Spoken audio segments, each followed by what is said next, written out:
Hi, everybody. I'm Jennifer Tryon, and welcome to our Ghost Garland class. Thank you for joining me live. I decided to do the class live so that you could ask questions to me live, and I could just answer them face-to-face, so we won't have to do the Q&A afterwards, because we can Q&A the whole way. Hey, that's good. I should coin that. So this is what we're making. The little ghost garland, and you can make yours, well, you've got enough material to make it twice as long as that, but honestly, just keep your little ghost going and your little candy corn going as long as you want. You can make it as long or short or whatever you want, but the idea here is that you're creating something. Yes, you can break out for Halloween, but it's going to help you practice your free motion quilting skills. But also, it's going to really have, I'm going to kind of come back here. It's going to really have a little homespun look. The idea isn't so that your lines are perfectly straight. The idea is that it's got a little like squiggle. It's got a little fraying. I really feel like that's what lends to the look of this, that the edges are a little off. It really looks, cute and homemade and really not perfect at all. So, don't beat yourself up if your smile is a little, no big deal. It's going to all lend itself to the cuteness of the ghost. So let's get started, because we've got lots to build here. And I'm starting at the ironing board. And I'm just getting my last pieces ironed up. So we're going to start with our yellow, our black, and our orange. And I'm just going to iron up this last piece of orange. I actually wanted to show you this because, watch so you can see all the folds lines in the iron here. So if I do it with just the iron and some steam, they come out, but you still kind of see, I don't know if you can see them on camera or not, but you can still, but I just wanted to show you how good this flatter is, because I've just been standing here ironing the other ones and going like, man, it makes such a difference. So I'm just going to give it a squirt. And honestly, the difference is like night. Look at that. Oh my gosh. Do they need to pre-wash the fabric for this class? I did not wash the fabric for this class because look, it's totally in one swoop. It's like perfect now. I did not pre-wash the fabric for this class because I didn't really ever anticipate washing the garland. I think it would kind of just wreck it if you put it in the washing machine. So no need to wash this fabric. Sorry. Yeah, go ahead. What iron are you using, and do you make it a lot? Yeah, this is the Reliable. It's from Reliable. I don't know if Karen can get a little. I can post a link. But yeah, I bought that iron when, like last year or the year before, after my Aliso iron broke. And it's my second Aliso iron that broke within 1 year. And honestly, I was just like, come on, you guys, these are expensive irons. So then I bought another expensive iron, that one, but it's been great. So yeah. All right, you'll see here that I'm lining up my yellow, my black, and my orange pieces. Sorry, we're a little like off kilter here. Here we go. And I'm layering them up to make quicker work out of cutting my strips. Let me just make sure I need to cut. Maybe I'll take the black out because I want 1 inch black and I don't want, wait, do I want 1 inch? I think I do. I have to look at my own instructions, you guys. I think I did 1 and I want 1.5 inch here. Okay, so I'm putting my yellow and my orange, layering them up. And I also folded them because my cutting mat is only so big and my ruler is only so big. And then this is going to allow me to cut a little bit faster and a little bit more accurate than if, well, no, the accuracy will be the same, but it will be faster. But make sure that your edges are lined up. Like take a minute to really line up this edge with the edge of your mat and really line up this edge. Otherwise, layering in this way will be for nothing because it'll be kind of off. Rebecca says that your instructions say 2-inch for the orange. Is it 2-inch for the orange? Oh yeah. There's one of them that's bigger. All right, we'll do them by themselves. Thank you, Rebecca. You guys got my back. I appreciate that. I've only made this like 20 times. And 2-inch for the orange, 1.5 for the yellow and white. Right. All right. So we're doing them one at a time. So much. Not only did I waste time by telling you to do it the wrong way, but now I'm doing them by themselves after all. Okay. So 1.5. And I'm using the rotary cutter here. Who was it in the group that only first discovered the rotary cutter? I giggled at that.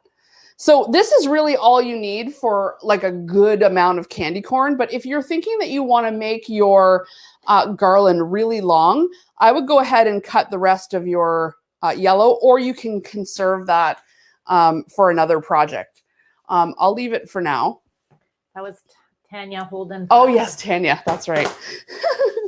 I'm glad she discovered it. This is why we're all here. We're discovering all kinds of new things. We have a few more questions, comments about the iron and the ironing board. So they'd like to know what the ironing board is, and if you, in any chance in the future workshops, you can get a discount code for a reliable. Wouldn't that be good? Let me see what I can do.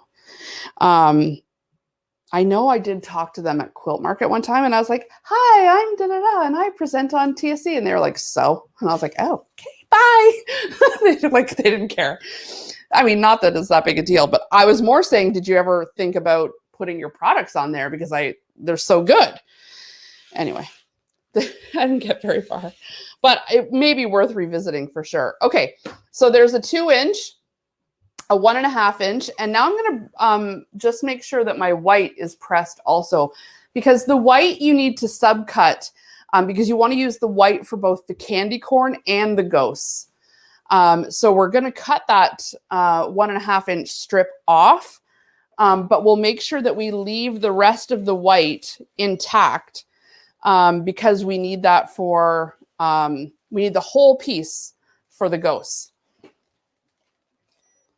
And the ironing board is also from Reliable. Yes, the ironing board is the quilting ironing board from Reliable.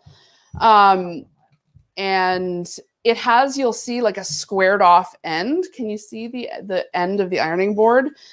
So it's great for quilting because what do we use that arm tip for? Like, it's just sort of annoying that it goes into that triangular point. So I really do like this. Although I honestly think the best ironing board is really the one that you make yourself out of like an old table or filing cabinet or something like that, where you get a big wide, but I have to move this around so much. This is why I opted for it. Okay. So I'm going to fold that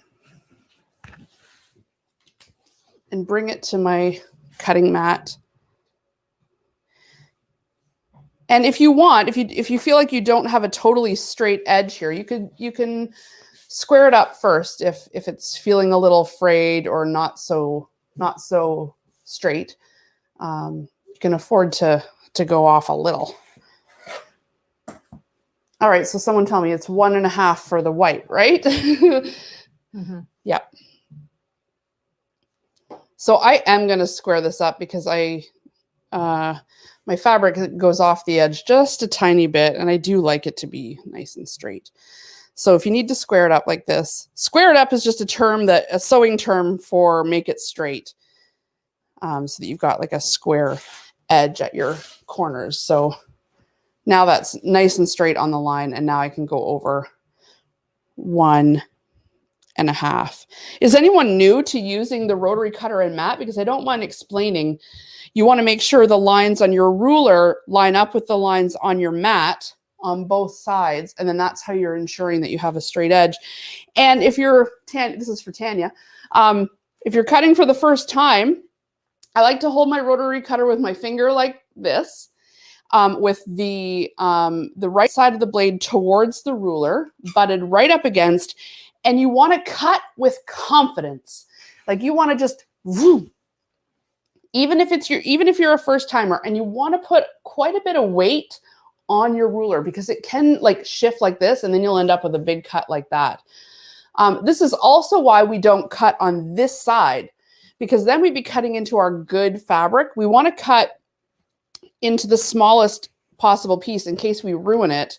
Then we're only wasting this instead of the whole bigger piece. So make sure you've got lots of weight on. Sometimes there's handles, but I find if my own body weight is quite effective. Who knew it could come in so handy? And with confidence, nice and then you'll make sure you get through all those loose parts. If you get a nick in your blade, you might end up with a couple spots where it's not cutting a few threads, but don't sweat it. We're all we've all used those blades for months longer than we really should have. Okay, so now that we've got our strips, I'm gonna just open them up and close my blade, because you know what'll happen there. I'll pick that up at the wrong end. And now we're gonna sew these strips together. And the reason why the orange is a little bigger is because it's got 2 seam allowances it needs to account for. And when you look at candy corn, it just is a little bit fatter in the middle. So let's do yellow. Do you want yellow on top, or what? It doesn't really matter because you can turn it around, but I think white's on the bottom of candy corn. Now you can pin this if you want or not. I'm just going to lay it nice and flat the whole way and allow the fabric to just kind of attach to itself.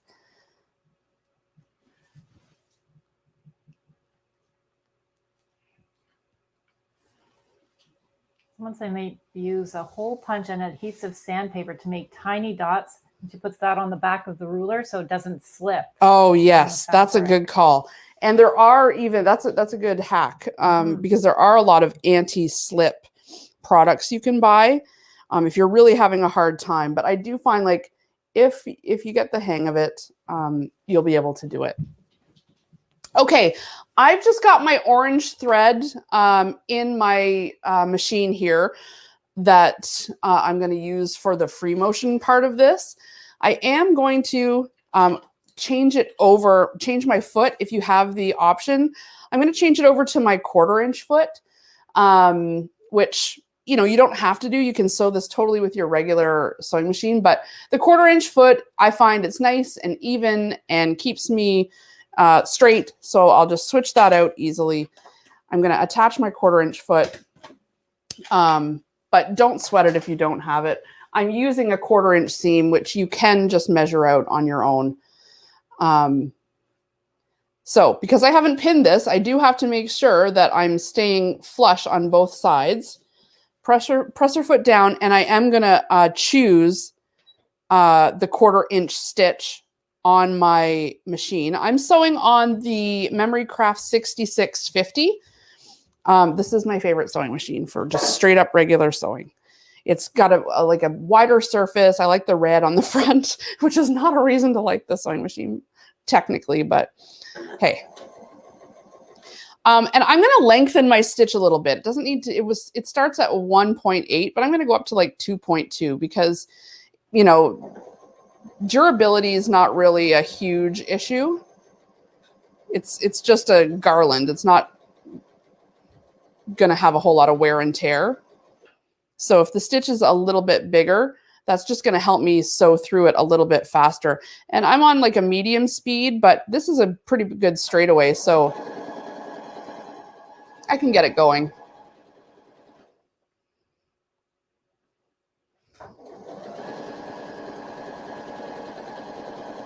Is your ironing board adjustable? Yes, the ironing board is totally adjustable. Often I'm sitting at that ironing board, so I like being able to put it nice and low and bring my chair over to it. If I'm ironing out a full like fat quarter bundle or something like that, you thought I was going to say like laundry upstairs. No. Or if I'm like doing a quilt and having to do all the little seams at once, I almost always sit down.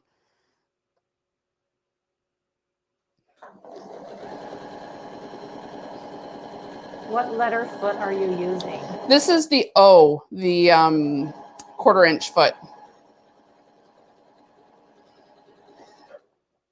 And I'm not back stitching because that's going to get cut off anyway. And now I can open it up. Now you can press your seam. Why don't we press our seam here?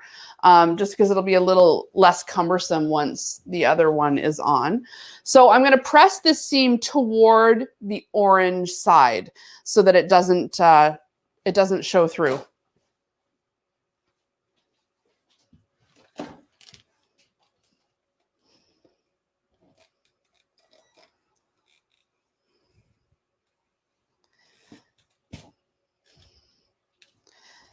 And I like to press from I start on the back so that I get that going.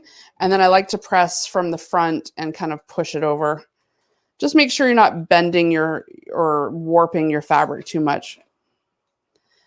And I almost always give it some steam.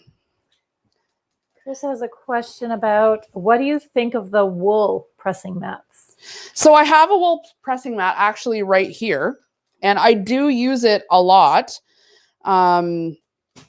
Because it's smaller and it fits on my table so nicely. And it does work at capturing the steam, and it does make for a nice finish.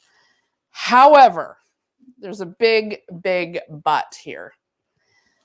It smells so bad. It smells immediately like the farm. Like you can smell the sheep, that wool like came off its back like every single time. In fact, Tamara and Karin and anyone who comes down here is like, oh, you're using the wool pressing mat, I see. Because it does smell. And no matter what I've done, like I've sprayed so much scented flatter on that thing and it does smell, but it does do a good job. This would also be a good chance for you to bring out your tailor's clapper. We could bring that over to the ironing board and set our seam. I'll show you how to do that on this next seam because this is a perfect chance to use it. Okay, so second one, white is lined up now. Again, I'm going to use a 1/4 inch seam allowance. No need to backstitch. Just make sure everything is lying nice and flush together.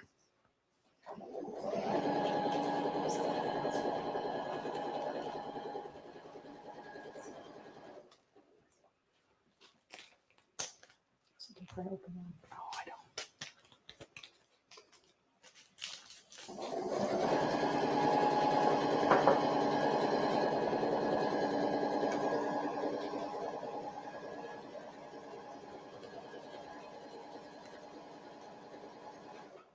Someone says the smell goes away. At least mine doesn't smell anymore. Oh, really? Yeah. Mine still smells. Or maybe I'm just sensitive to it now and I think I can smell. But it is a good mat. Like, and so if you don't care, and it's not as strong as the barn. I am exaggerating a bit, but you know, it's not that great. Saying the clapper was a great gift. Oh, I'm so glad you guys like it. I'm going to show you, if anyone's like, what the heck's this hunk of wood? I'm going to show you in just a second with this seam. Oh, here's it. Someone said, mine is smelling okay. You need to use wool setting on the iron. Oh, really? That's a good tip. I didn't know that. That is a good tip. I'll try it. See if it doesn't smell. Okay, we've got our stripes here. It's looking like candy corn for sure. I mean, is there anything cuter than candy corn? Honestly, I thought this up and I was like, that's genius. Ghosts and candy corn, so cute. All right. So I'm just going to also iron this towards the orange. And now I am going to bring over my tailor's clapper. And this is where you can start to use it. And hopefully you'll see the difference. So here's what you do. because this is made of oak, natural fiber, there's no finish on it. It's just been sanded nicely. Once you use some steam on your seam there, you can see the steam coming up. Right away, put that clapper right where you've worked. And now what's happening, and it's similar with the wool mat, is it's absorbing that water and setting it on your seam so that, and the weight of the clapper helps just that seam lay nice and flat. And maybe it's a bit of an illusion, I have no idea, but it really does make for a nice flat seam. And just move it along your entire strip here.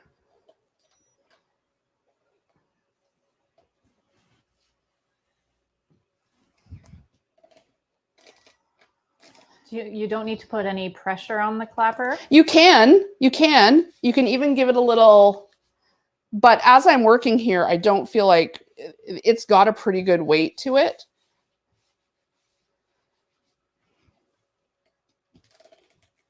So I like to just kind of have it help me while I'm working on this. It can work on that. And then Nancy Caron, est-ce possible d'avoir la référence de ton fer à repasser et de ta méga planche à presser? Very good. Go ahead, tell me. So she wants to know if you can give out links for the sewing machine for the sewing machine and the ironing board. Yeah, and the ironing board. Yes, I will put a link up. Okay, so I am just going over my seam now with, and so I did the one, I don't know, I'm going to try to show you overhead here if you can really see the difference between, I don't know if you can, but the white seam is laying actually quite a bit flatter than the yellow seam. So I'm just going to quickly do that to the yellow seam too, because it really is nice and flat. What is it? Gypsy makes yes, they do. Felted wool pressing mat.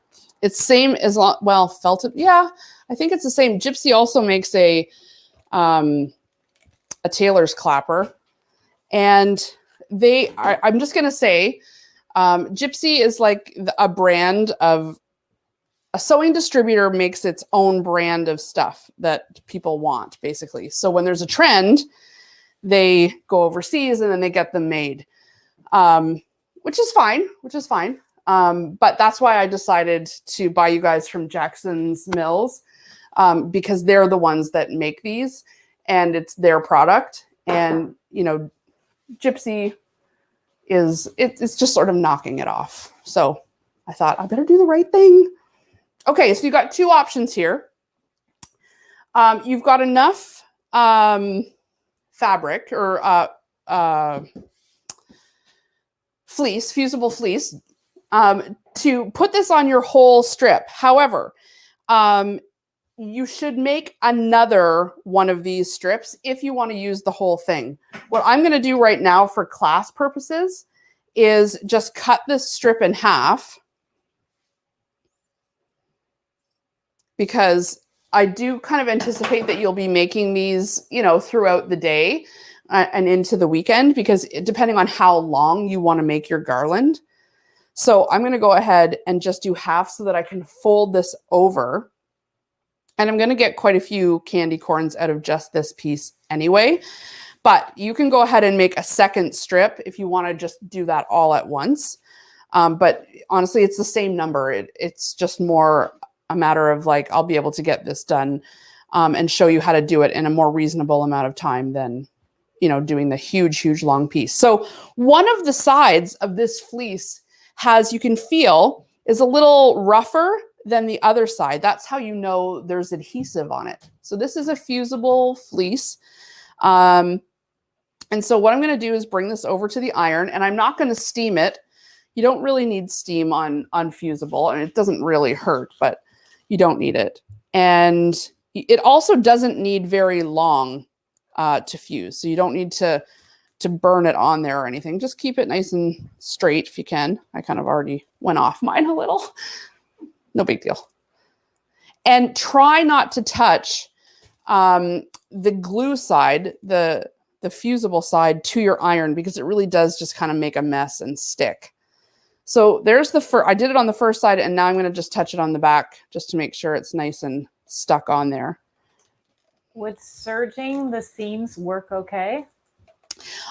You could serge the seams if you wanted, but it's a waste because they're just going to get cut off, because we're going to free motion around this and it's just going to get cut off. So if you did that, there's no reason to waste the thread.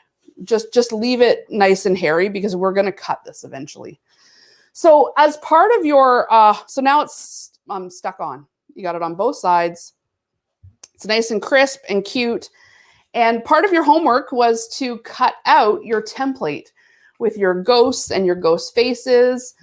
So if you don't have that cut out, now would be the time to at least cut out your candy corn template and get the fabric pen, or even just a pencil if you don't have it right handy, that came in your kit. You could use the marking pen. And we're going to trace on the candy corn. And I'm going to give you a little tip to get more corn on your fabric. That sounds so weird. Do you ever use a pressing sheet for the fusing step to protect the iron? Well, I should, but I never do. So I'm going to actually rotate my corn like this. Leave a little space. This way I'm going to get more. So if I was going like this and then like this and like this, then this part would be wasted. So you can get more if you don't mind that it alternates between what's on the top and bottom, which no one's going to notice. It's a way for you to get more candy corn out of your strip.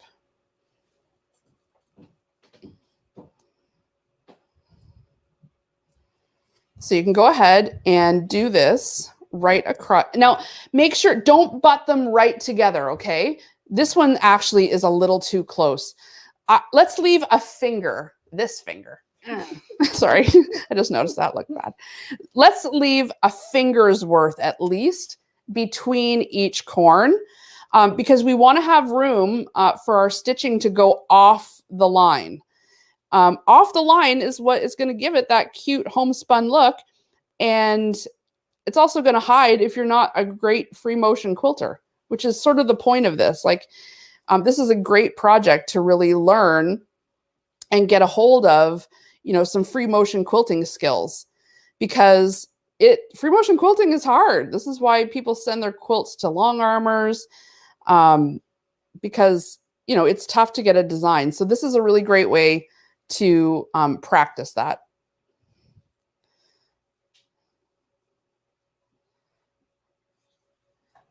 Who's making this along with me and who's just watching? Come on, confess.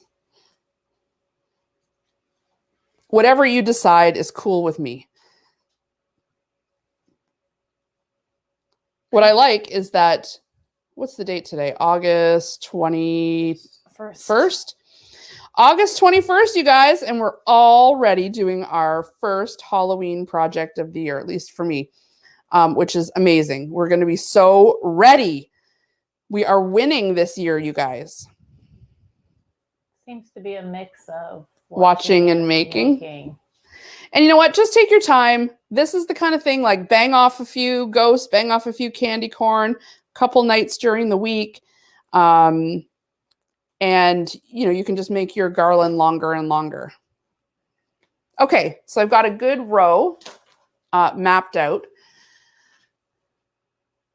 So now it's time to free motion quilt. Dun, dun, dun. We can do it. We can do hard things. Okay. Debbie is carrying you around while she cleans the house today. Well, my house stays messy. All right, you're going to need a little screwdriver, and you're going to want, if you have it, your free motion quilting foot. So that's what this foot looks like. Don't confuse it if you have a dual machine with your embroidery foot, which is all metal. The free motion foot, or sometimes it's called a darning foot, usually has a clear base here. so that you can see the stitches underneath. And you don't need the shank on the machine. That's the part that like holds the presser foot. This part right here, that can come off too. So I'm just going to use my screwdriver and take the shank off. Right off like that and throw it across the room. I'm actually putting it in my little handy tray there that we got in our kit, the thread stand. I like that thing. I have a needle question for you. Yeah. Joyce says she's making it along, but her machine sounds funny. She's using a size 11 needle. Think should she change it to a 14? Yes, 14. I've got the red tip needle in here. Even though Michael actually said we should use a purple tip for free motion quilting, so maybe I should change it out. Do we still have those needles, Tamara? Should I change it to maybe I'll start, grab them. I'll start with the red tip because that's what Michael said to do. Start with your red tip. A, they're not as expensive. And B, we'll see if it works fine, then no need to change. If we're hearing some clunking, or if we're hearing like, it just doesn't feel right, then we'll try to change it. So on the back, like here or on the side of your machine, you're going to have some sort of lever to take down your feed dogs. So should I turn the machine around so you can see? So on my machine here, it's this little lever right there. Sorry, I have tape on here. I'm just clunking it over, and then the feed dogs lower. You want the feed dogs to be low because you don't want the machine to be grabbing the fabric. Like normally the machine grabs the fabric and pulls it in. Now we're in charge of moving that fabric around. If you have an extended table for your sewing machine, this would be a good time to use it because you can spread your hands out a little bit more. I'm taking it off the 1/4 inch and putting it to a regular sewing stitch. And because this is a computerized machine and I've lowered the feed dogs, it knows I'm about to do free motion quilting. So it set my stitch width and my stitch length for me for the optimal size. So, Rebecca's asking about the plate. I'm just leaving the plate that was on the machine, the regular plate. I'm not switching to a straight stitch plate or anything like that. Lowering my presser foot, and basically I'm going to start with my needle down with my wheel, and then I'm going to bring it up so that that bottom thread, so once it's up there, let's see if we can get as close as possible. I'm going to pull on that top thread and bring my bottom thread up. All right, let me show you that one more time. I'm going to go down, so turning the wheel towards me, and then I'm going to just pull, once I've brought the needle back up, pull that thread so that my bottom thread comes up, and I'm going to try to keep my work right handy, and then start with my needle down again, but that's just going to make it so that I don't have a big knot on the other side.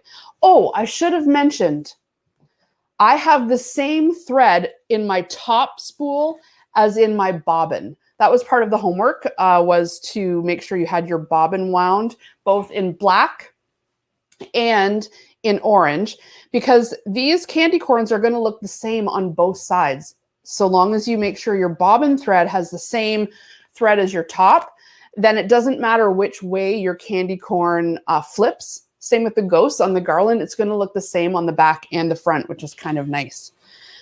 There's a question coming in. Yeah. People have asked it. Should they use the blue bobbin case? Yes, your regular blue bobbin casing is fine. If you have, or if there's no dot on it, just a no dot bobbin case is also fine. You just don't really want the yellow for this. There's someone having a birthday today and someone with a 50th wedding anniversary. Oh, happy birthday, happy anniversary. I think it's amazing that you're spending it with us. All right, look at what I've done, you guys. I just went for it. And you're just going to trace that line. And just keep going. And it's okay that it goes like off. You kind of want that. It looks cute. and right around your candy corn. I think we're probably going to end up doing it about 6 times. Sandy's asking, does the different color on the bobbin cases mean anything? Yes, there's just a little more tension. It mostly matters for, I find, embroidery. You want to make sure you have the yellow dot bobbin in if you have a dual machine. But for your regular sewing machine, I don't find it makes a huge difference, but there is a difference in tension. So if you're having difficulty, you might want to change out the bobbin casing. Rebecca says, not gonna lie, this looks terrifying. No, you're gonna have fun, Rebecca. You're just gonna go around and like check it out. You're just gonna look at it. Don't look at the computer screen or me. Pause it if you have to. And now I'm just gonna cut that and show you. How many times did you go around? I went around, I actually think I only ran around 5 times, but I suggested going around 6. But you're going to take a look at it and, oh, sorry, not even on the camera here. And then you've got that kind of cute border. And they're not all on each other. That's the point. Because we're going to cut this out closest to the most exterior stitch. And if you cut a stitch, it's no big deal. There's 5 other layers of stitches there. So let's try the next one. So the foot does not actually touch the No, it does not. The foot does not touch. Only you are touching this. This is free motion, you guys. You are in charge. So you could write your name. You could go frontwards and backwards. You can go any direction you want. So I'm going to start just at a straightaway, not on a curve to get myself going. The presser foot is down. So remember, needle goes down and then back up. And I'm just going to pull that thread so that my bottom thread comes up. Make sure everything's sort of like neat and around the back there. And then with my needle down, you could also use the needle down button. And I'm just slowly. What if you don't have that foot? Can you do it with another foot or? So if you don't have the free motion foot, you can you can just sew around this, you guys. You don't even have to free motion it. It's just much faster. You could have your regular sewing machine, like the zigzag foot on, just leave it and just sew. I don't think your machine will work by letting you lift it up. I hate to advocate for sewing with no foot on the machine because, you really have no protection if your fingers got caught in there. So you'd have to do that at your own risk. But you could just sew around it. It would just take a little bit longer. And getting that curve, honestly, you'll be able to take the curve of the corner even better being brave enough to do it this way. Can you lengthen the stitch? You can lengthen the. Excuse me. Hold on. Woo! Right into the microphone. There, just for you guys. You can lengthen the stitch. Mine is at a 4.5. If anyone's curious, but that's what the machine set it at. I tend to leave it where the machine tells me to put it. Okay. What speed do you have the machine at? Medium. Like it's halfway between the lowest and the highest. So exactly halfway. Jen says she did a mistake already, so now she's just watching. Oh, what happened? It doesn't say. Don't worry. Sometimes watching is the best way to learn, especially right off the hop. And then you can go to it. Or once you're feeling like, oh, okay, I know what she means. Pause it and then get going and you can pick it back up again. We've got actually a really good break between the end of this class and Liz's stabilizer workshop. So if you do want to watch and then work through kind of lunch, then feel free to stop this as it's airing. Okay, I just got a little wavy there. No big deal. You guys, the rule of thumb is in sewing, if you can't see the error from a moving horse, it doesn't count. I thought that was a pretty good one. First of all, it's ridiculous. And second of all, it also kind of points out that, yeah, it's a little stitch error. Who cares?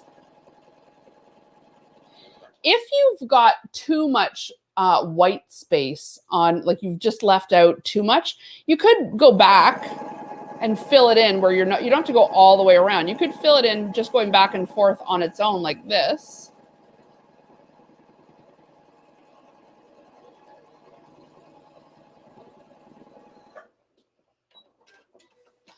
I'll show you a close-up again of how they're looking.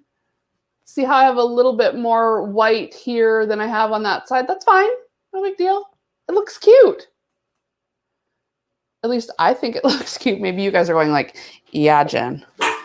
But it is going to look cute. And people are going to visit you at Halloween and think, oh, that's such a cute garland. You'll be like, I made it. That's the best part. All right. Tammy says her OCD says that I need to keep the white on top for authentic candy corn, but my fabric saving part says to alternate. I know, exactly. I actually had a bit of an issue with wanting the white to be at the bottom, but it's true. When you realize, oh, I'm going to get double the amount of candy corn, but you do you, however you want to do it. So this is basically the same technique that we're going to be doing with the ghosts too. So I'll do another couple of these and then we'll move on to the ghosts because it's really just the same thing over and over for however many you want to make. So I'm going backwards now because I feel like I needed to fill in a little bit more at the bottom there, whereas the top was looking kind of uniform.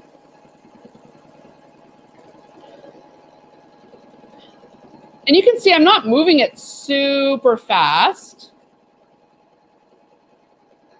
Let me see if I can get a shot from above for you guys to see it a little bit there.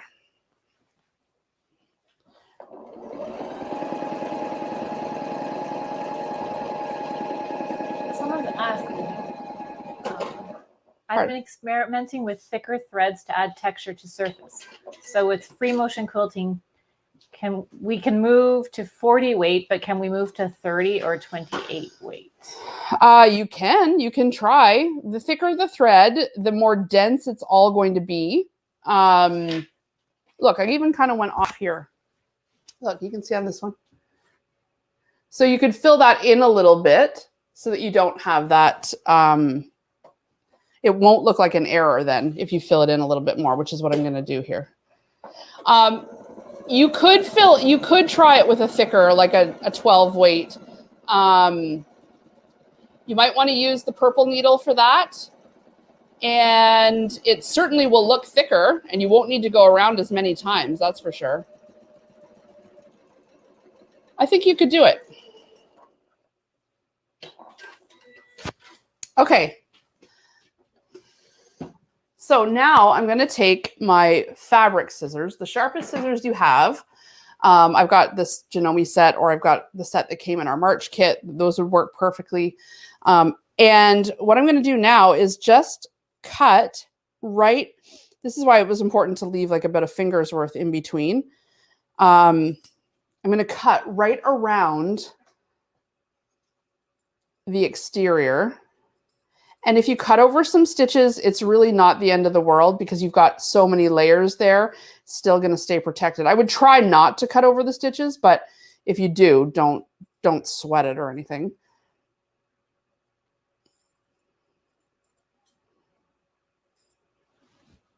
Candy corn.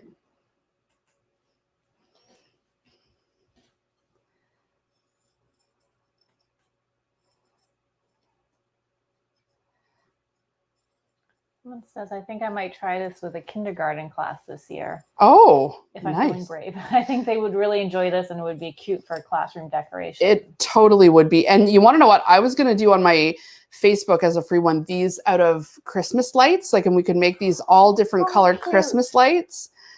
So maybe stand by. I'm thinking I might just do that as a video. Because once you've got the technique, right, like you could kind of think of all sorts of different things. But I thought the Christmas lights in all different colors would look cute. And you could put a little like green or black or whatever, gray, like light bulb base. And then, anyway. All right. Trees would be cute too. Totally. Little Christmas trees, like, because it's just triangles. They don't have to even have all the little jaggedy edges. I know once your brain starts working, there's lots of things. This could be Easter eggs. Everybody likes the Christmas lights idea. Yeah. Hearts for Valentine's. Yeah. There's lots of ways you could go with this. Okay. So I've got 4. But you're going to make as many as you want. I would say you probably are going to want like at least 12 or 15. Like I'm going to add, and I've got some underneath that I've already made too, but you guys kind of get the technique. And you can also see what it looks like with the alternating colors. Does it bother you? It kind of bothers me. I like the white on top the best, or on the bottom. I don't know. Someone said if you put the fabric on the back the opposite way, if you put the bottom fabric on the It's true. If you didn't fold it over, and then you would have. Yes, that's very true. If you didn't, but I folded the fabric instead of cut it, and I could have turned it. You're absolutely right. That's a great tip. Okay. Hearts for Valentine's Day. Yes, hearts for Valentine's Day for sure. Pumpkins. Pumpkins. Yes. What else? What else? Easter eggs. Easter eggs. Yeah. Like the Easter eggs would look good too, because you just could do the stripes again. And you could, with your free motion, kind of do some zigzags. You could do some little circles like you're decorating the eggs. That would be a great way to practice free motioning, like little zit, zit, zit, zit, zit, and then circle, circle, circle, and squiggles. You get it. See? A garland for each season. That's right. You guys are seeing the possibilities. Skulls, bats, flags. Yes, there we go. Okay. So now you've got a bigger piece of white left, and you've got a bigger piece of fusible fleece, and you can lay down your full piece of fleece along the bottom side of your fabric, and then fold over the rest. You should have just enough. If you've got a little extra, just move it up so that the fleece is basically in the middle, like touching the top.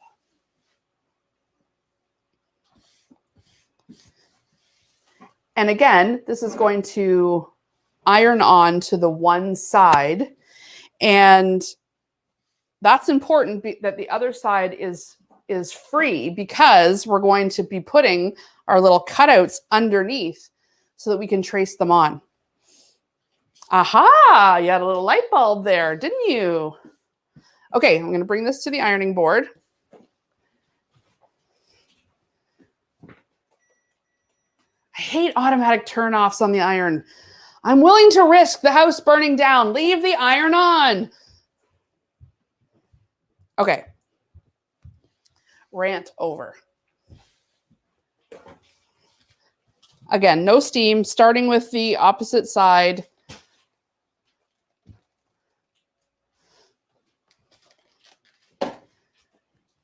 Flipping, and then this is when it's really going to get glued. Again, the responsible people can use a pressing sheet. I'm just going to try not to touch the end that's sticking out.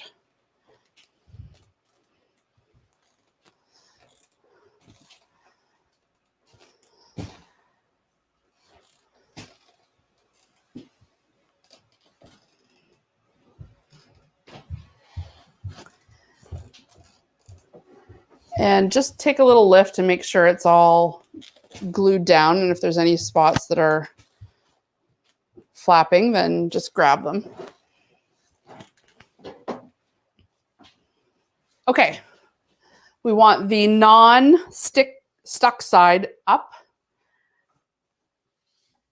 And now we're going to take our ghost template. And just like we did with the candy corn, although we're not going to be flipping it, we can trace our ghosts.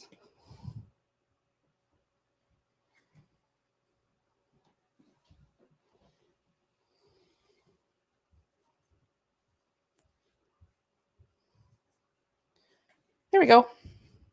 Again, I would leave, maybe even 2 fingers or a good enough space between, because the ghost requires a little extra time, a few times around.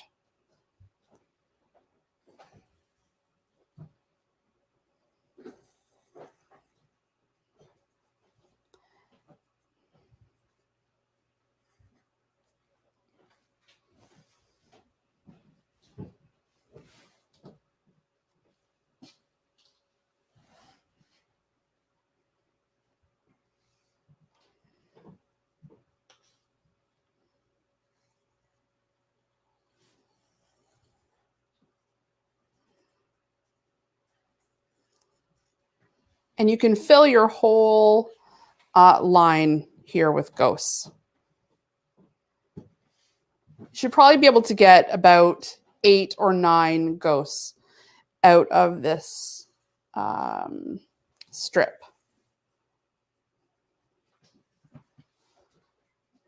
Okay. I'll stop there for class purposes. And the next thing we want to do is take a few of our face cutouts. You've got a couple different options.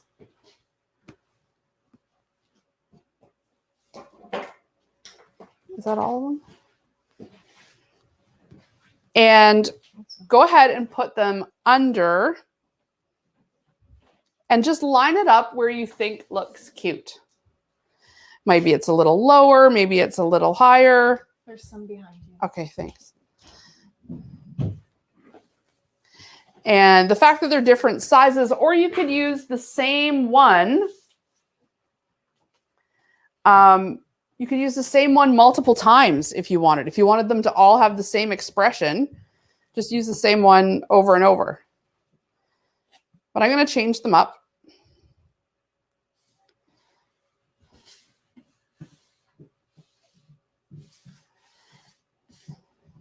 Make sure it's straight. And now I'm going to take my fading pen and just trace right along here.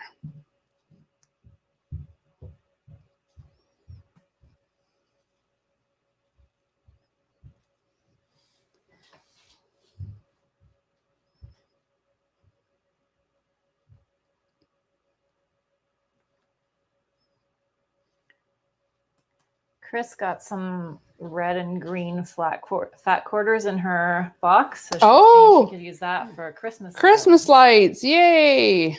That's a good use for that. Okay. And I also want to give you another little idea here. So you've got your big strip of black fabric. We're going to cut this into 1-inch strips for the little dangly pieces between the ghosts. However, there's tons of black fabric there. You can get lots of little dangly pieces out of it. So if you want, you could take a piece of black just off the end, even just the really end of the salvage piece, before you cut your strips, because you'll still have plenty. And if you want your ghost's eyes to just be a little darker, then I'm going to show you here. So this ghost right here is just free motion. It's just like squiggled in. And then where's the other one I had? This ghost here, I cut out a bit of black fabric and laid it down on top of the eyes before I free motioned it. So you've got a couple options. This one I also laid down black fabric, and this one I didn't. So the eyes just aren't quite as dark. So you can try that out. So I'll do that technique for this big one. And if you want, you can cut out your ghost eye all the way. Just make sure you're not going to want to use it again, because then you'll have the spacing might be off. Or you can just kind of eyeball it. I'm just going to kind of eyeball it here. I'm going to trace out a little bit of where it's, even though it's very hard to see. I can see it enough. What was the source of the white fabric? Like, what brand is it? Oh, it's Colorworks from Figo.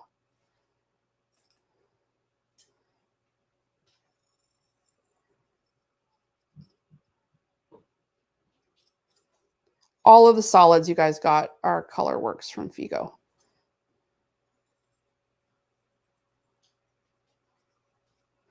I should have mentioned, so I did the one eye, but really, if you want your eyes to totally match up, you should fold your fabric and do your eyes at the same time. That way, even if they're not exactly as the tracing is, they will match. Shelly suggested you could also glue some googly eyes on the faces too for totally expression. Yeah, you totally could. Especially, you know, if you're doing this with kids and this part is a little like too tough, like the free motion, decorating the faces up in that way is great. Spilled those little thready bits all over my white. Okay. So I'm not going to get to these right yet, but you can kind of see that these will make, look, oh my gosh, she's so cute already. Aww. They will make his eyes a lot darker than, and it would take quite a long time to color in with thread, that big eye. The smaller eyes aren't as bad. So we can start with the eyes if you want. I'm just going to move my stuff out of the way here and get ready to free motion again. I do need to change the bobbin thread to black and the top thread to black. And because the ghosts are going to use so much more thread, I've given you a larger spool, and I've made the thread a 40 weight rayon.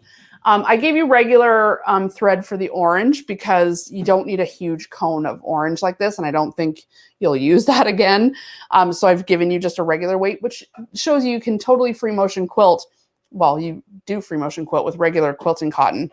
But I gave you the 40 weight rayon because it's got a sheen to it. And I just thought that that would look nice on the ghosts. It also just slides a little easier when we're going to be going over so many layers.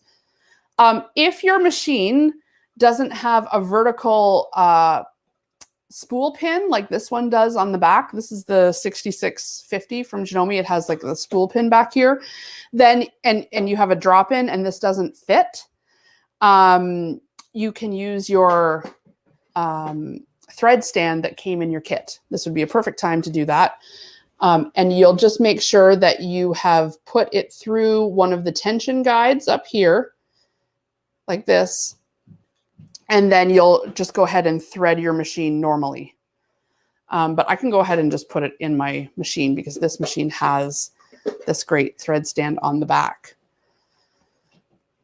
Do you need to re-iron since you pulled the fabric up to put the faces under? Remember, it's only ironed on the one side. The adhesive is only on the back. So it's only stuck on the back. This is actually not stuck at all. This front side will just get sewn down. Okay, thread your machine like you normally would, even if you're using the thread stand. And I'm going to start with a little crisper edge of my thread. Again, that red needle seemed to work just fine. I didn't switch to the purple. If I find that I'm having any difficulty with the many layers here, then I will switch over. Oh, don't forget, change your bobbin thread to black. We don't need a orange ghost. Well, I guess we could have any color we want, but make sure your bobbin thread is the same as your top thread. So my bobbin's going in my machine. I like that it has a little cutter right there. That's handy. And same thing, you guys. Just a little larger. And when you get to the ghost bottom, there's a little more like, you know, moving around to do. But we've gotten a little better now that we've already tried it with the candy corn. And that's the thing to do. Finish your candy corn before you start the ghost, because you will be more confident at free motion by the time you get to this part. And, you know, the ghosts really are the star attraction. Okay, so it's needle down, pulling that top thread. And so that little bottom thread, you can see it just poking up there like a little whisker, is up. And then I can start again, needle down. I'm just holding on to that top thread so it doesn't go down. And now I can stop and snip this so that it doesn't get in the way, because otherwise I'm just going to sew all the way over it. All right. Just follow your line and just guide with your fingers. Make sure you're not going too fast. Your machine doesn't need to be on full tilt. And don't worry if you go off the lines a little bit. I just went off there.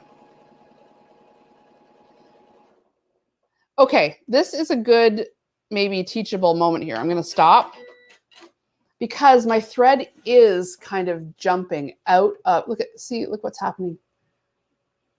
It's kind of like puckering on the top, and ooh, look at the bottom. This happens sometimes, you guys. I am going to change to the purple needle. So this, because this is so loose, is just going to, this is quite satisfying actually. We'll just pull right out. But you can snip it. Might be a little bit faster. And I'm just going to snip all of this. So this is a good indication that either something's up with your threading or you need to change your needle. So we tried. Hopefully the same thing doesn't happen with the purple needle, because then what will I say? Is that what you call eyelashing? Yes. Tamar, could you do me a favor and see if the lint roller is in there? So I'm just using the lint roller because I've got so many little bits here. And you know what? Sometimes it's good when things in a class, like not everything goes perfectly right, even for the teacher. And this is what happens to me when I'm sewing it. Thank you. When I'm sewing at home, well, I am at home, but when I'm sewing all the time, it's like, what happened here? So, you know. Willa's saying, did you put the foot down before? Yes, I did. Okay. And Dandy's asking, so if you get eyelashing, does that mean you need to go up a needle? Well, yes, probably. Michael said for free motion quilting, oh, do you guys do this with a lint roller? This is very handy. It gets all those little bits off.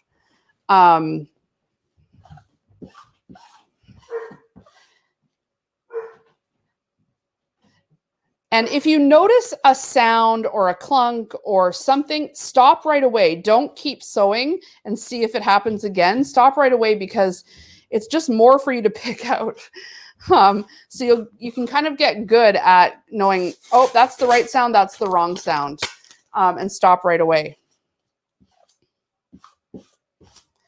It's a race against the clock and my fading pen. I will say that. I can still totally see it.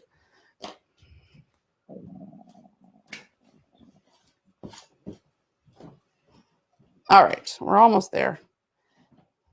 What's a project without a good rip out, eh? Did we bring the purple needles over? Yeah. Oh, there they are. All right, so I'm just going to use my little screwdriver. And now this doesn't mean for you that the red tip needle won't work on the ghosts. You know, you're still going to try it. And you know, there's really not much difference. There's no difference really in thickness and why it worked on the candy corn, maybe other than that I've got the 40 weight rayon thread in here now. So maybe that makes a difference. And I'm just getting that needle back up there. I tried using the rayon thread with my machine last night as I had never sewn with rayon before and was having issues. The bobbin thread kept breaking. So maybe you also needed to change your needle. I sew with rayon all the time and I embroider with rayon, so I haven't really had any issues with it. Jenny thinks that the foot is too high. Well, the foot is high. When I put it down, like it does feel a bit high. I agree, but it's in the correct place on the shank. And the adjustability is like, I mean, that's where it goes. So unless I'm using the wrong foot from the wrong machine. I had another foot here. Let me see if this one's any different. So I had two free motion feet here. Let me just see if this one's different because I have so many machines. Sometimes the feet all end up in the same bin. And then I grab them thinking that it's the right one for the right machine, but maybe this is for a smaller machine.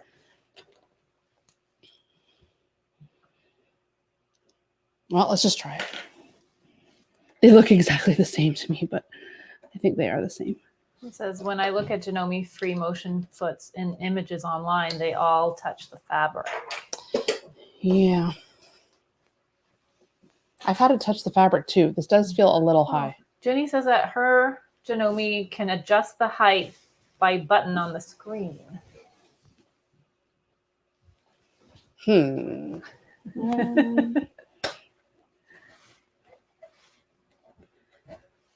me see here. Well, all right, let's give it a go. Pull it up. Up. I'm going to bring this a little closer to me too. It's going to ruin the shot, but we'll have to reset it.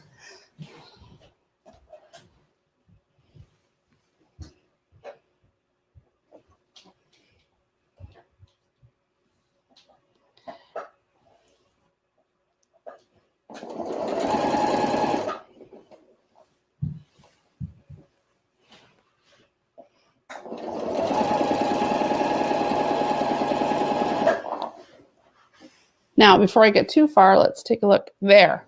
It's totally fine on the back now. See? So that needle change did the trick.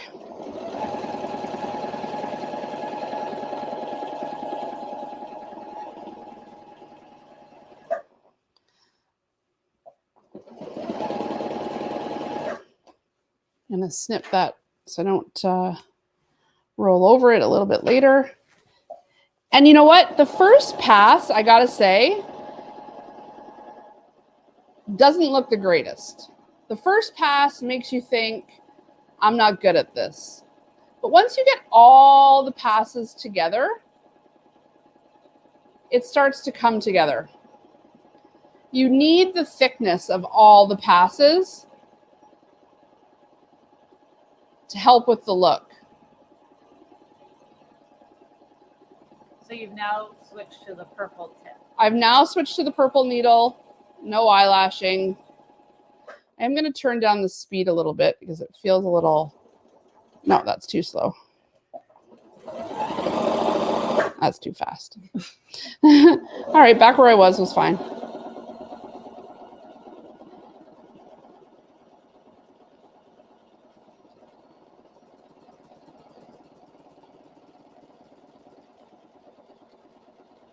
Try to move at a consistent speed. Your stitches, the length of your stitches are based on your ability to stay consistent in your speed. Because remember, you're the one that is determining how fast this is moving. And so if you're going quick and then really slow, your stitch length is going to be a little bit different. Someone also suggested putting on the gloves that they got from the last event. It's helped make a difference in the movements. 100%. A pair of free motion quilting gloves would be great in this.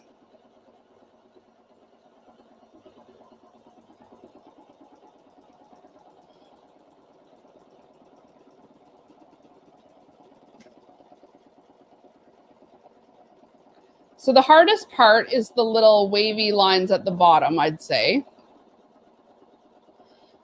And then going up with on your wrong side is also a little tough. But if you're finding it hard to go in one direction, stop and try going the other direction. Maybe you'll have like more, maybe it uses your dominant hand more to go one way versus the other way. That's the beauty of free motion quilting. You can go any way you want.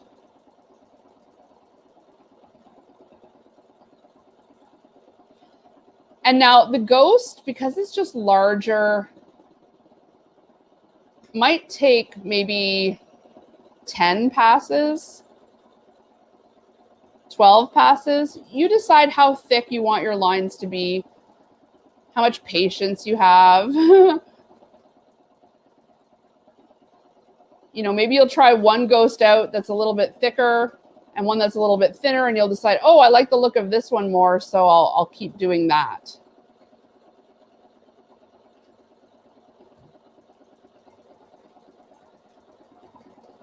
What do the gloves do? Is it for grippy fingertips? Yeah, the gloves have grippy fingertips on them, and it just helps you hold on to the fabric a little better. Do we have a pair in there tomorrow that's accessible? I could show. I didn't use them this time because we didn't put them in the box. I guess that would have been a good thing to include in this class, but you don't have to have them.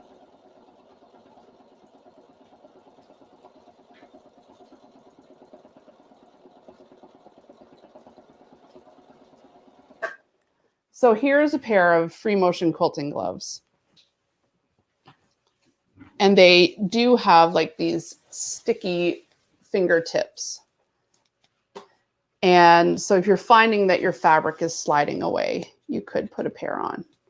Tamara knows where everything is here. It's just amazing. Thank you. I never would have found these.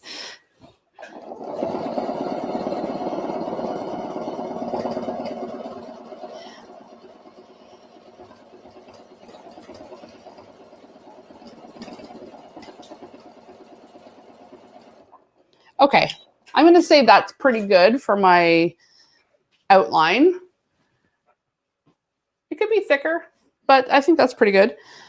Let's also now do the smile, and then we're going to lay down the eyes. So actually, I'm going to lay down the eyes first, because if something goes off kilter with the eyes, I can always adjust the placement of the smile. So you could use a little bit of spray adhesive here if you want to really tack this down, or even a pin. Just make sure that you don't run over it if you do use a pin. I don't even really think the pin is necessary, but I'll put it down and I'll take it out just to get us going. And all I'm going to do now is go around the edges of the eye.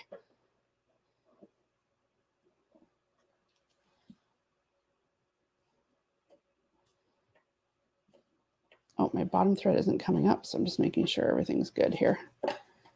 Of course, now I've got the quilting gloves on. I can't. Oh, someone suggested, Jenny says, I use gloves with no fingertips. Oh. Palm area is sticky and my fingers are free for threading.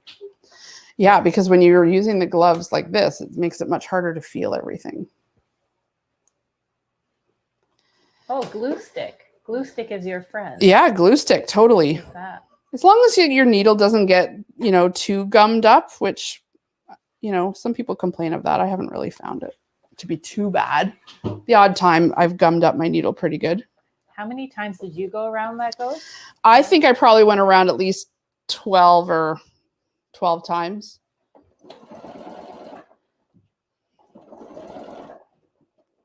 Now, you're going to go off the eye probably at some point here too. I'm going a little bit slower. And take this needle out. I'm scared I'm going to hit it. And here, as long as you kind of stay on the inside, no one will kind of see whether you've got a perfect circle or not. But if you do go off, it's no big deal. It's just all part of the character.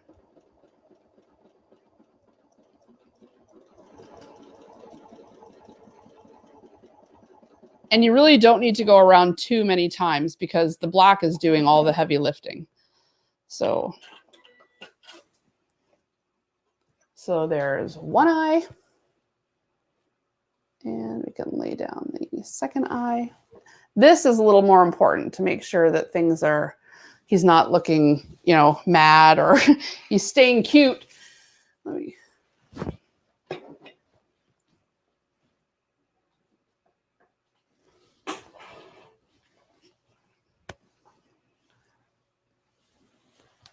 I do with that pin. So I'll pin this on again, just because I like that placement. So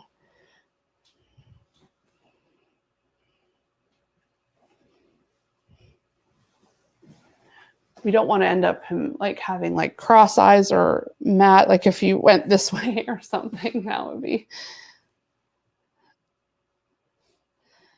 Although you could do all sorts of funny like faces. Especially if you're getting your kids or grandkids to help, let them choose the faces. It'll be funny. Okay.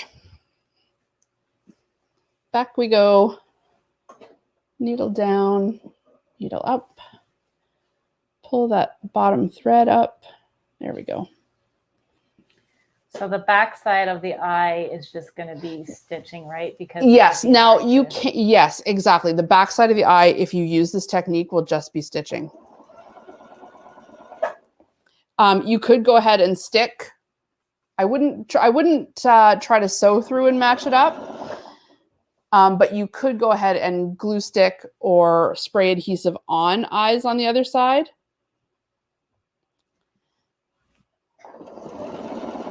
Or you can just leave it.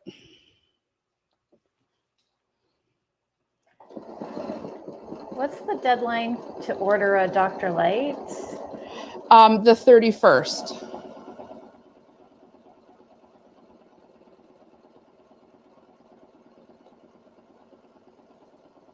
Most of the coupon codes are good until the 31st.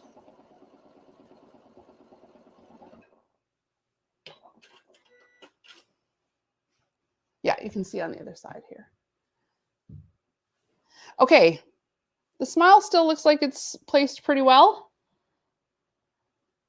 So needle down, up. Can I still reach that thread? Yep.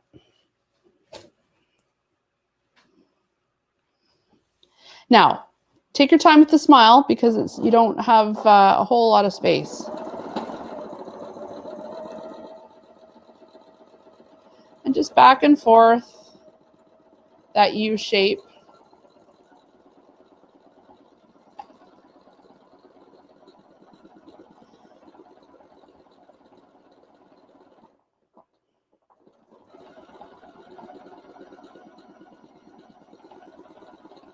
And when you start to get, you know, a little better, you can kind of like fill in the white spots more deliberately.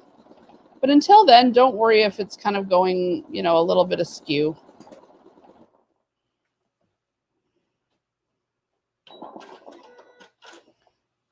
Could you use a permanent fabric marker to color the eyes on the reverse side? Sure. Even a Sharpie, just so long as it's not going to melt into the fabric. I would do a test piece first.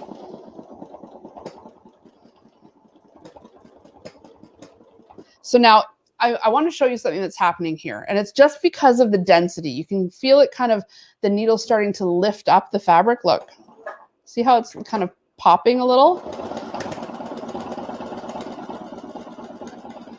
It's just because I'm getting so thick on that thread. There's nothing really wrong. It's just, it's going through so many stitches. There we go. It's so cute. Honestly, I think it's so cute. I mean, I love the handmade look of it. I like that it's, you know, got imperfections, and I think that's just adding to the charm. Okay, I'll do one more side over here. And then so I've got 2, and then we'll get to assembling it so that we've got a good break for lunch around 1 p.m. Eastern. Oh, my top thread's not going through. Whenever the top thread or the bottom thread doesn't come up, I just rethread the bobbin because it should slide up easily. It just could mean you got something a little caught. Can you just say again what foot you're using? So this is the free motion foot. Sometimes it's called the darning foot, and it's got a clear bottom. But again, if you don't have this foot, you could just sew around. It'll just be a little harder to take the curves. But the idea here is that we are practicing free motion quilting. We've got the feed dogs down, remember, because you're responsible for moving this fabric. Just going to stop with the needle down. If your machine has the option to, when you stop sewing, have the needle down, definitely use it because it holds your place. If the needle was up, either I'd have to put it down or I'd lose my spot and then my row of stitches wouldn't all be even.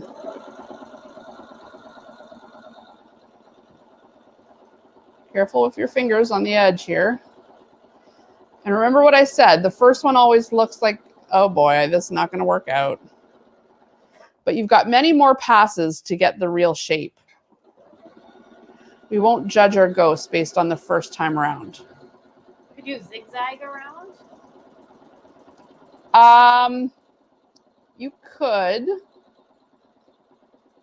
You could try it. I probably wouldn't. So you can see here I'm kind of like getting this part caught.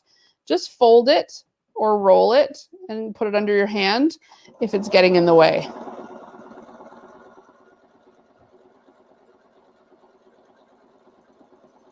Ah, okay. I really went off here. So I'm just free motioning back up, and then I can pick that out after if I want. Or this could be a ghost that's wearing a bow, and we could cover over that little mishap. There's always a way. Remember, we're not doing sutures on anyone's heart surgery here, so nothing can go that wrong.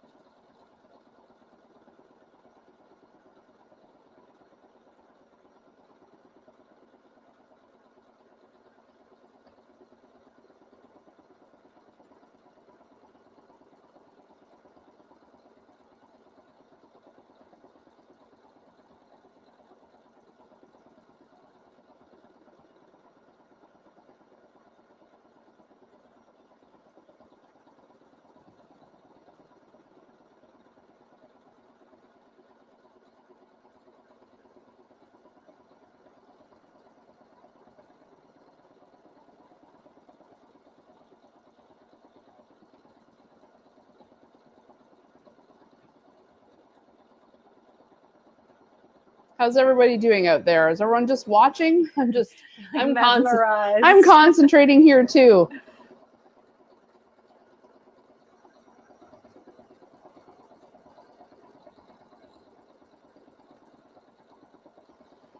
You can see as the lines go over top of one another, the better it starts to look. The more having one little line out of place seems to matter less. So don't give up if your lines are very, scraggly at the beginning. You're also going to develop some muscle memory here where you just get better at taking the corners because you've done them more times.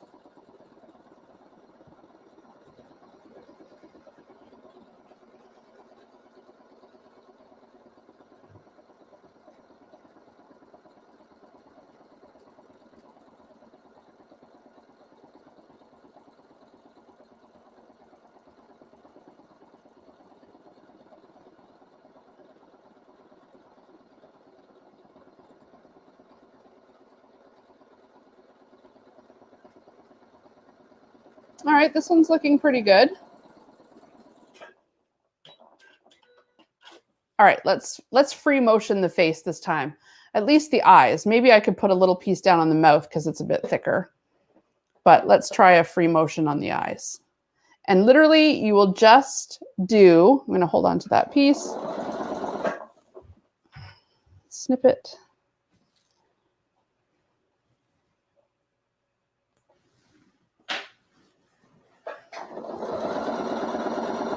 And literally just circles, like with my hands.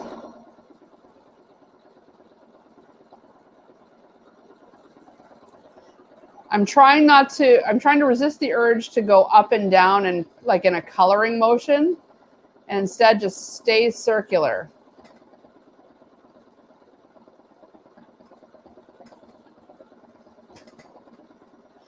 Again, I'm getting a little bit of that bounce starting to happen now because the stitches are getting so thick.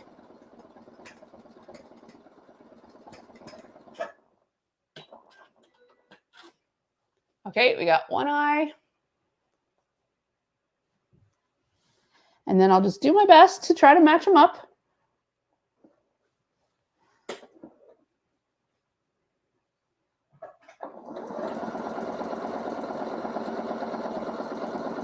Chris says those snips are wonderful for getting close to the fabric. 100%. And those snips are a little curved so you can get right underneath your machine needle.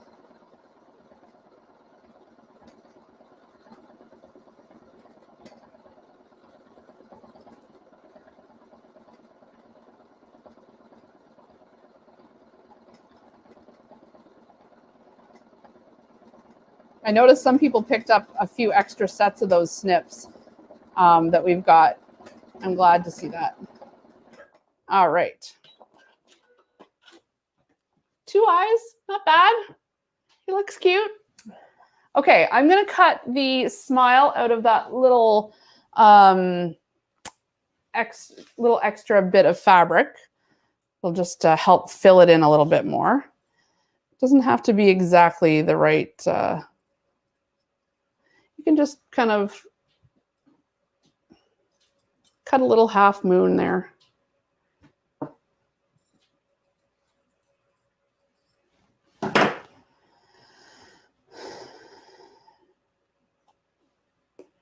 See? Little cute face.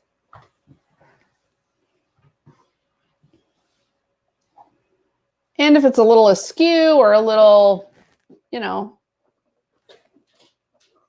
not exactly the same as mine. Mine's not going to be exactly the same as yours, as someone else. Whoop, okay. Whoops, did you see what happened here? I needed to hold that down. It came right up with it, so I'm just going to start that over.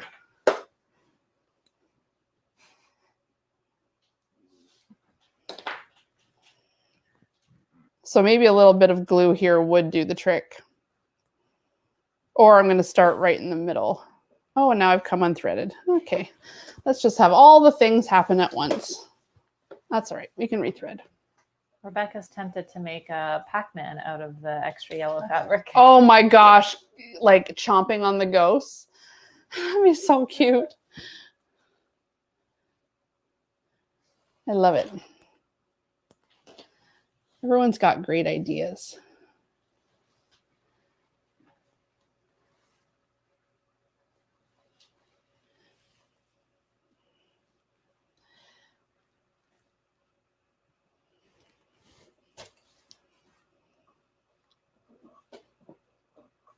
So I'm going to pull up that bottom thread and try not to, there we go. Now I may just manually push this down for the first couple of stitches here, or I need to get a pin in it because it just keeps lifting. So I'm just going to use this pin to flatten it back down. And then I'm going to just stab it with this pin, keep it in place.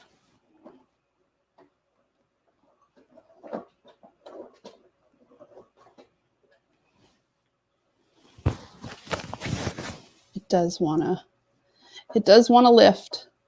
And in this case too, if you needed to use your regular presser foot, and not free motion it on because it's just like not cooperating, you could. Do whatever is the easiest thing. Or you could save up all of these smiles to the end. I did free motion all the smiles, but oh, now this thread's caught on my actual presser foot here. Chris likes when things go wrong for you. Makes me feel better. If it happens to you being the professional, I know it will happen to me too. I'm not really a professional, I guess. Okay, this thread is just, I've moved it over too much and it's jumping up on top of the, so here's what I'm gonna do. Lift this up, take this off. I'm gonna switch to my regular presser foot. No shame in the game, you guys. Do what works. So I'm just adding my shank back and my regular zigzag foot. So put the shank on first. Lift the presser foot up. And now I got to put the feed dogs back up. And then you want to roll the machine towards you for the feed dogs to activate. And I'm just going to snip this a little. I'll leave on whatever is there because it's fine. And now it is harder to see, but at least the presser foot holds it down. Snip my top thread trail so I'm not, and I'm just wheeling this. I'm not even turning it on. I'm doing it with the hand wheel. And lifting the presser foot and turning. Lift the presser foot and turn. Because we're not really going to see these stitches on top of the black. It's more just important that it stays on.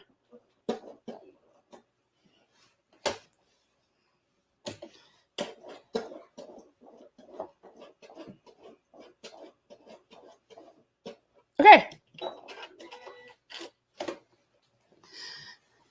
Well, little ghost, trying to give me grief, huh? You in it with the kids?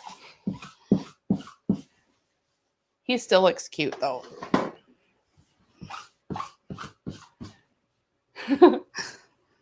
So you can see my little like slip here. So because there's so many lines, I could just pull that out with my snips can get right underneath there. Or I can leave it and attach my bow there, but there's so many threads crossing threads that this will stay locked into place. So I don't mind like snipping it out. Use your real seam ripper too if there's some that's too I don't know if I have it here. If there's some that are too thick for. Okay. So now I can take my big scissors again, and just like I did with the candy corn,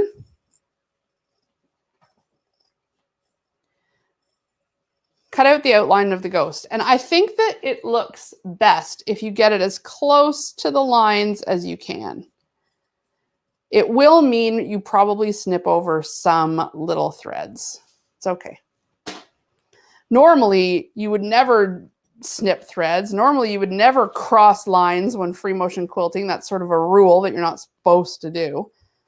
But that's why this is kind of a fun little project.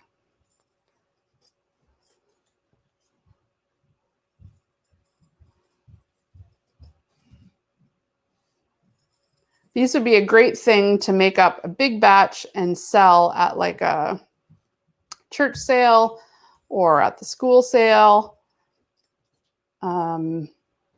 Because people love decorating for Halloween, and you know, there's tons of homemade Christmas things, but there often isn't a ton of homemade Halloween things. So I like this for that. Okay, there's one.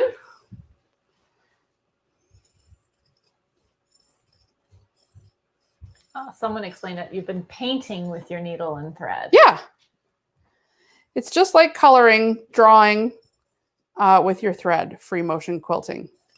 because you really, are moving it yourself and coloring it in. Wonky and improvisational. Yeah. Free mode is very freeing.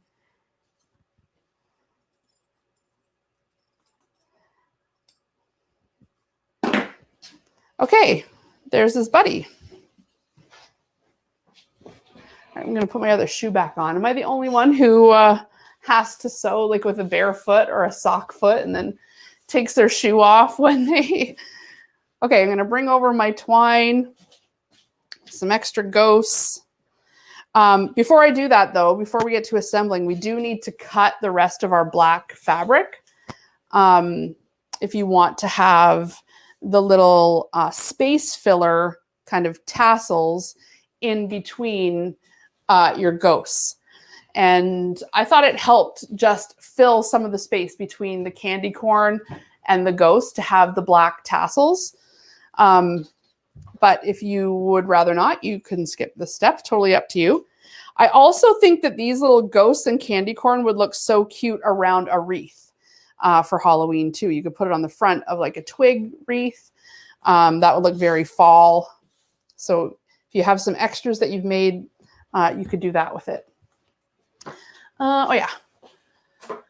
So now here, the edge of the fabric I'm not so worried about because these are all just tassels anyway. So I'm going to cut them. I think in the instructions I said 1 inch or 1.5 inch. A little more substantial, but you could cut them 1 inch if you want. But we tried it both ways when I was making the test ones. I think the 1.5 inch won out just as being a little bit thicker. So over 1.5, and then I always go half and a 1. Remember, cut with confidence, Tanya. Cut with confidence.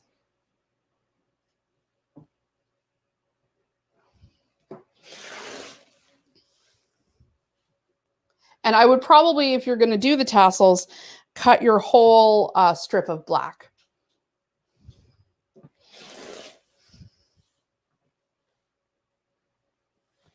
There are many people who sew barefoot. Yes. You got to be able to feel what you're doing. Although, I go in waves where I just use the push button too.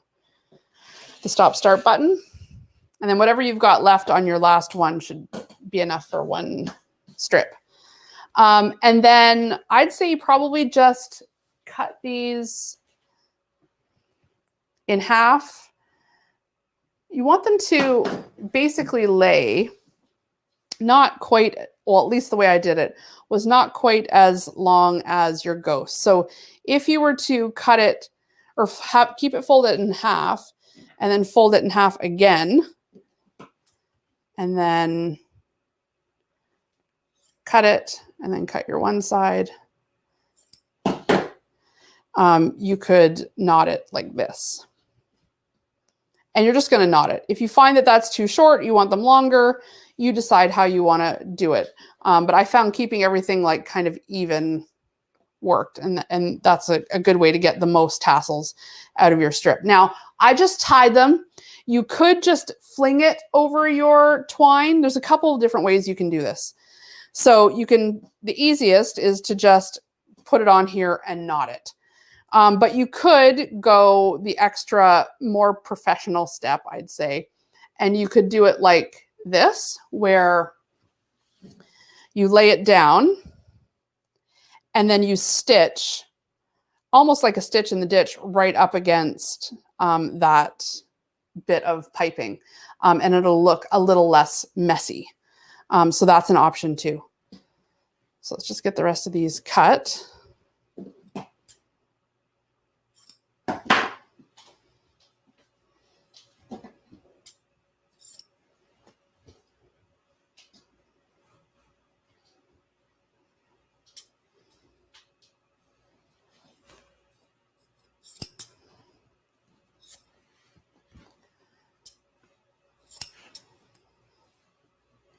Doesn't have to be perfect. Again, we're going for a shaggy here. Oh. Yeah. Messy is cuter. Messy. Shelley respectfully disagrees with you. Yeah, I think messy is cuter too. Look.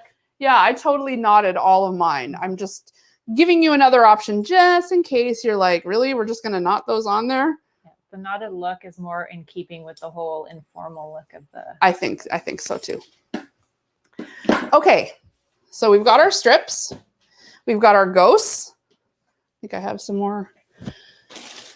I have more ghosts and everything in my, look at, I made this so many times. I've got a bag full of all kinds of stuff, the test ones and everything. I think I hung the other, anyway, this is fine.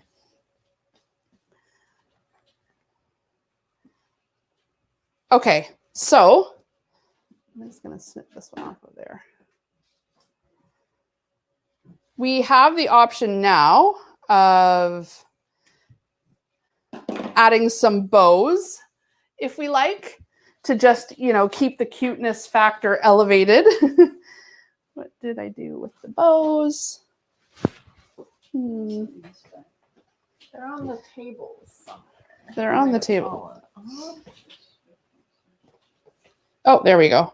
I got my bows. In your kit, you should have, I think, 5 bows. So you decide how often you want to use bows and who you want to use bows on. But basically, you can take your hand stitching needle, which was in one of the which is in the candy corn. Oh, that twine makes me sneeze every time. There's also some red thread in your kit. You're going to use this for this class and for Amanda's berries on her foundation paper piecing wreath. So take one of your hand needles now. You could do a couple stitches with your sewing machine, but honestly, by the time you get it all threaded and the bobbin and, you know, it's just as easy. Even though I'm not a proponent of hand stitching, I almost never want to do it. I always try to find a way to do it with the machine. I usually, in the end, think I should have just hand stitched it. I think Heather Bailey's little back class was perfect for the hand stitching, getting me back my hand stitching mojo. Okay, start in your ribbon so that the knot gets tucked away in the knot of the ribbon. And then you can kind of trim any little extra sticking out. Place it wherever you like. I would probably make them uniform. And then just hand stitch it on. You can kind of sew around and up and in. I would just try to keep the stitch from coming all the way to the front. I am going to go through the back of the bow and the back of the ghost. What does the finished one measure? I'm not sure if they mean the whole garland. The whole garland. We gave you, it was 10 feet of twine approximately tomorrow when we were cutting it. Yes. 10 feet of twine. So I would leave at least a foot on either side. So 10 feet is the full length of the twine.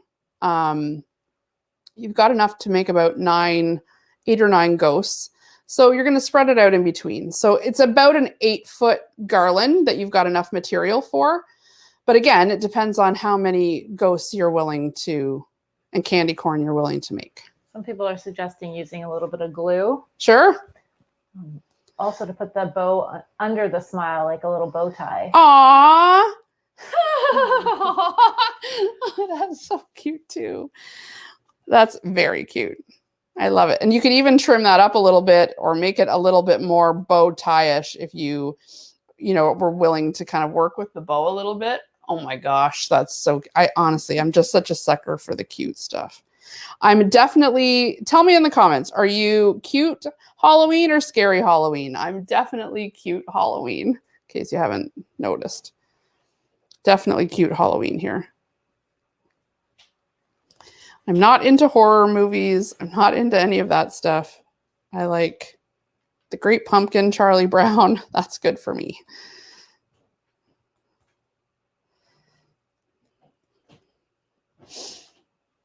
Man, my hand sewing sucks. I'm like going, maybe this is why I hate doing it. Getting the loop of the bow. There we go.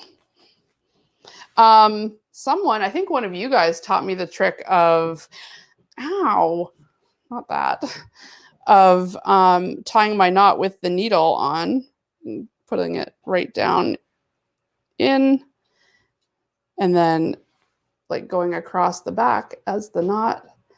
Man, could I stab myself more times with this needle? Jeez.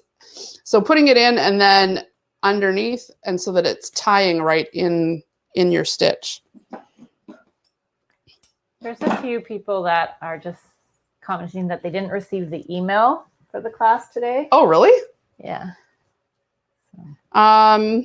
I did notice a few came undelivered, so. Oh, so maybe there's a problem with their email address. Okay, so if you didn't get the email with today's links, then email info@homemade.ca, and then we'll re-forward it to you and check that your email was entered incorrectly. We did notice in the registration site, some people had inadvertently put like .bomb instead of .com, just like random typos. And whatever was entered in the registration site is what we cut and paste and exported out. So if there was a typo, there's a typo. I also noticed that some came back saying that the email was too big for their because it did have all the patterns for the whole day in it. So we Right. could split those up individually. The patterns are also all listed in the files section of the group. So you can always find them there. And again, you can always email info@homemade if you need anything, and we'll just send it right to you. Okay, you can kind of see what I'm going to go over a little wider here. What I'm doing here, laying it out. I'm going to leave about a foot, maybe a little bit more at the end. So I think it looks cute to have it like kind of dangling. And then I'm just going to kind of lay them out. Leave a little bit of space, and then I'm going to know where to tie and where to sew.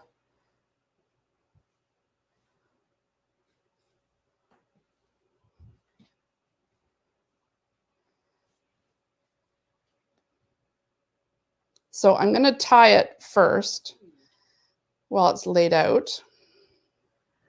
Are the discussions after classes, like with the teachers, will they be available to rewatch? Yes. Time? Yep. They're all in the videos section of the Facebook group. So if you go on the top bar under, is it media?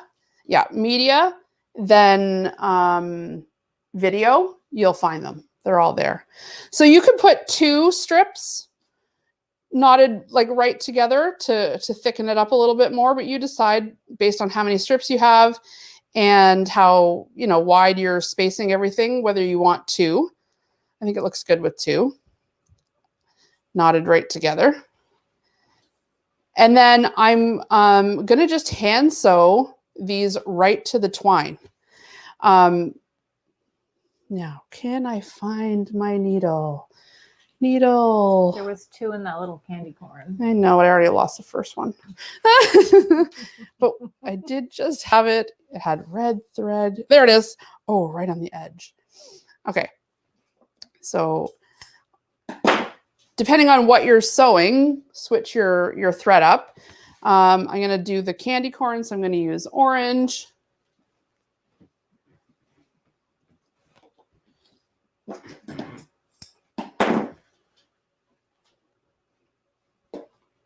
How's everyone doing out there, Tamara? Rebecca says, if you get blood on the ghost, you'll go from cute to scary. It's true. That's actually, quite useful. Can make one with just a little drop coming out of its little cute mouth. Can be a little disturbing. And you can say, Mama cut her finger. All right, this is how I tie my needle or my sewing thread. Wrap, and I just run it between my finger and my thumb and then pull. That's how my home ec teacher taught me in grade 7, and I have done that ever since. All right, so should I zoom in a little?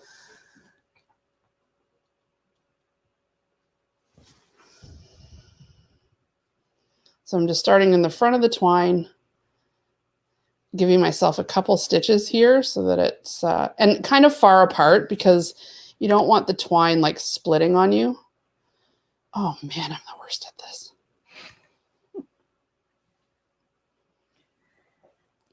Christy says you can make the black strips skinnier and tie in bundles like spider legs. Oh, that's a good call.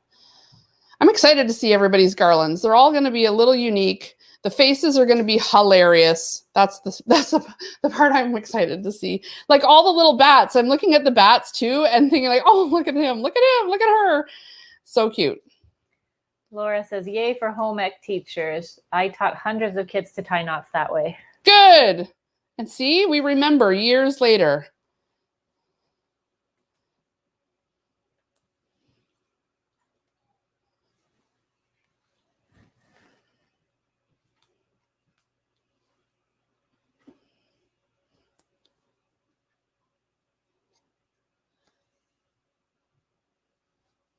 Now, there's other ways you could attach this to the twine. You know, if you wanted it to be able to slide around, you could put it on a little loop. You could, you know what I mean? Like, but if you don't care if it's permanent, you want it to just stay put, this method is the one I decided in the end worked for me. So it was easy enough. Okay. Tying it off at the end here, just by making that knot. Sometimes I do that twice, put it through, and then tie the knot and pull. Then you can snip it right down.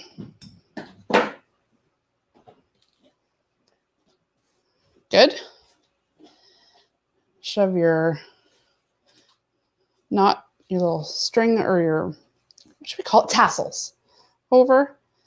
And let's make sure we have a little bit of space and then we can get our ghost on.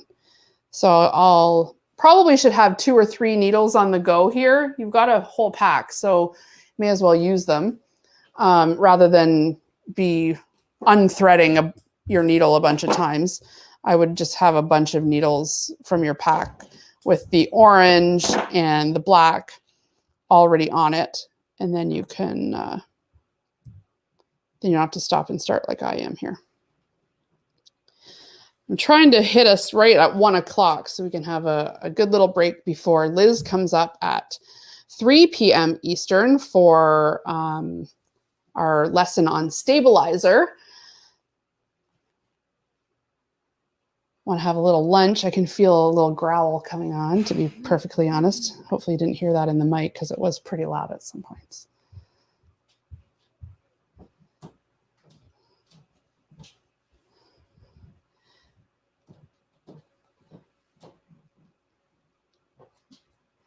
So like I said at the beginning, you know, you'll probably work on this maybe even throughout the day while you're having your lunch.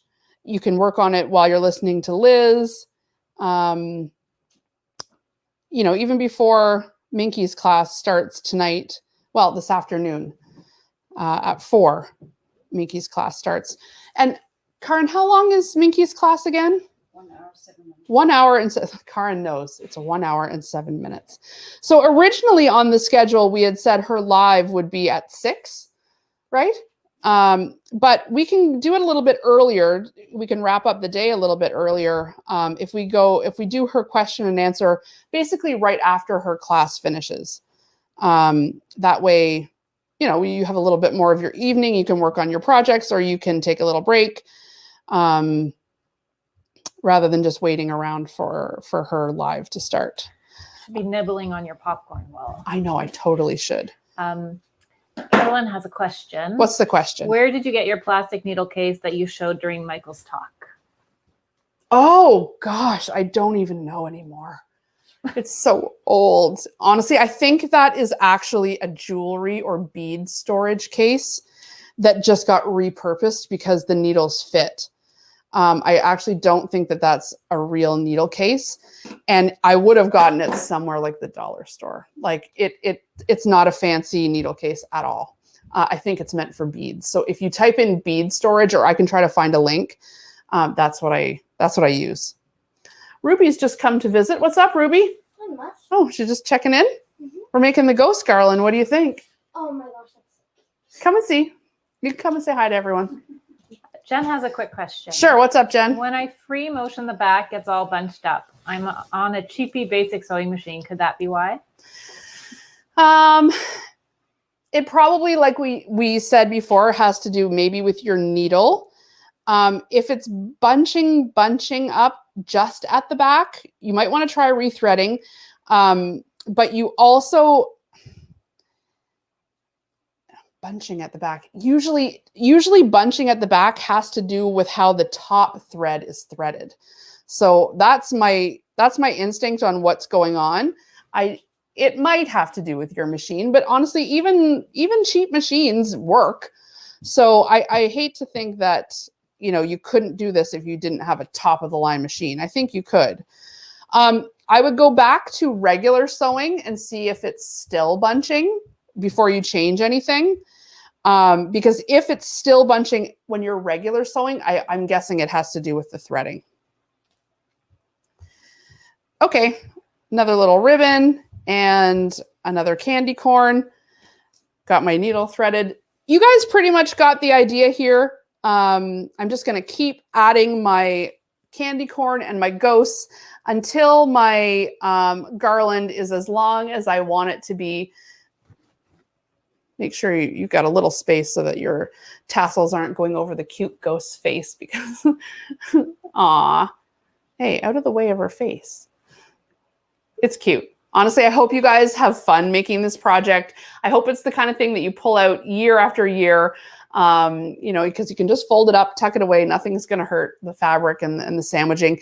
And I hope you've become a little bit more confident in your free motion skills. Tamara. One last question. How long is the artistic digitizer on sale? Oh, well, probably until it sells out. I have 12, just in, full disclosure. I have 12, and a few of them have already sold. Tomorrow is the talk on artistic digitizer, which I'm guessing will move the rest of them. Because artistic digitizer, in case you're wondering, is it's not a free software. There's lots of free, and even Janome has free apps for embroidery. But when you go to a paid software, this is where you can really start to customize your own embroidery designs. You can change sizes, you can, incorporate things. And Anne Hine from Janome America is going to be with us tomorrow, and she's just a whiz. If you're not in her Janome Artistic Digitizer Facebook group, you should go to it if you're interested in this, because if you've just been embroidering and liking it, but are feeling kind of limited by like whatever designs are in your machine or whatever designs you can download, Artistic Digitizer is where you can start to make your own designs and your own images and customize those downloadable images and change them. So I'm really excited for her talk, and I might be I have purchased 12 of them, so I might own 12 of them by tomorrow. And then I'll have one. I don't have Artistic Digitizer yet, so I'm really looking forward to her talk because I love embroidering. So the 31st, well, I shouldn't say that until they're sold out, but technically this marketplace sale goes until the 31st. And then after that, I may say to Janome, can I give you these back? I can't have 12 of these. Anyway, to answer your question, the 31st.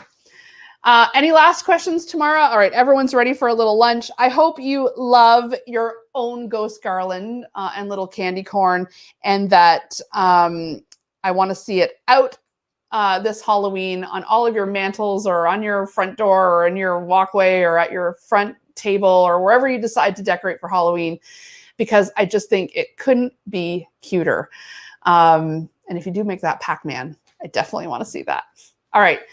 We'll see you back here live at 3 p.m. Leave any questions you have in the group, or if you're missing anything, you can email info@homemade.ca. See you in a bit. Enjoy your lunch.